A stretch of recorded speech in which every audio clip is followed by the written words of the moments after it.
You can reach it if you want to. What Mom say? Mind over matter.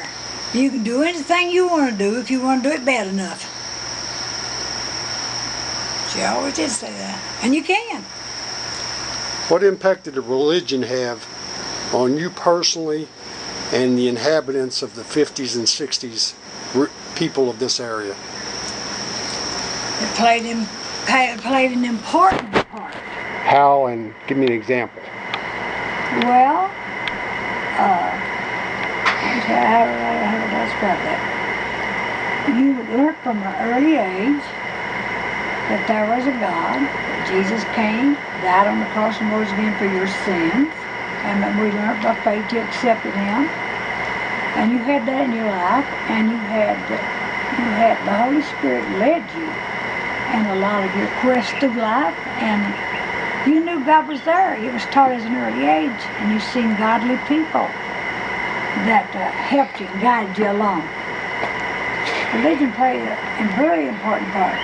It was like a firm foundation, as David said. A firm foundation, your feet planted deep in the place. So church, when you were younger, was an absolute requirement? There was no questions, I don't want to go? On Saturday night, you polished your shoes, took a bath, ironed your clothes. Sunday morning, you went to church. And the majority of the community done that? Saint and sinner. And you could preach in schoolhouses back then.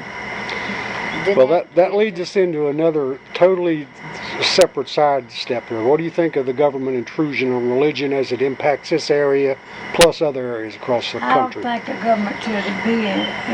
We got along just fine with having prayer in school.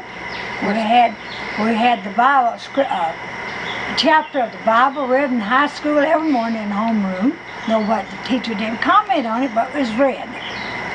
And people need to hear that. We're supposed to have separation of church and state. That means states should stay out of our churches, and I think they need to.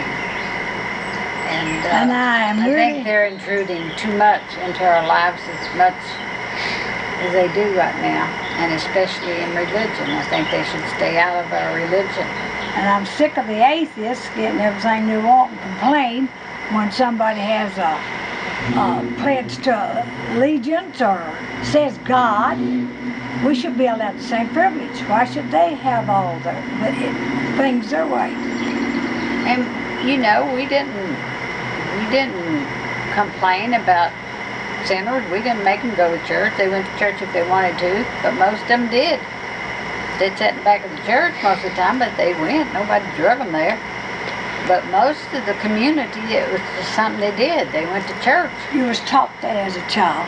Over the last 40 years in this area, what do you think has caused that major decline in religion and community church? For one thing, it's not taught in the home. People... Why? They don't have they just don't have the values that we had. Why? I think mostly drugs. Yeah, that too. And then the absence of fathers in the homes. It's down here just like it is other places. You don't have a father there to teach. You have single homes, with one parent in the home. They don't have the basic values that we had. I mean, the mother stayed in the home. She was there all the time with the children. Now, of necessity, some have to work, which is not a good thing. I don't think anyway. I don't think it is either, but they have to support their children. When the fathers run off, they have to support the kids because the fathers are too sorry to.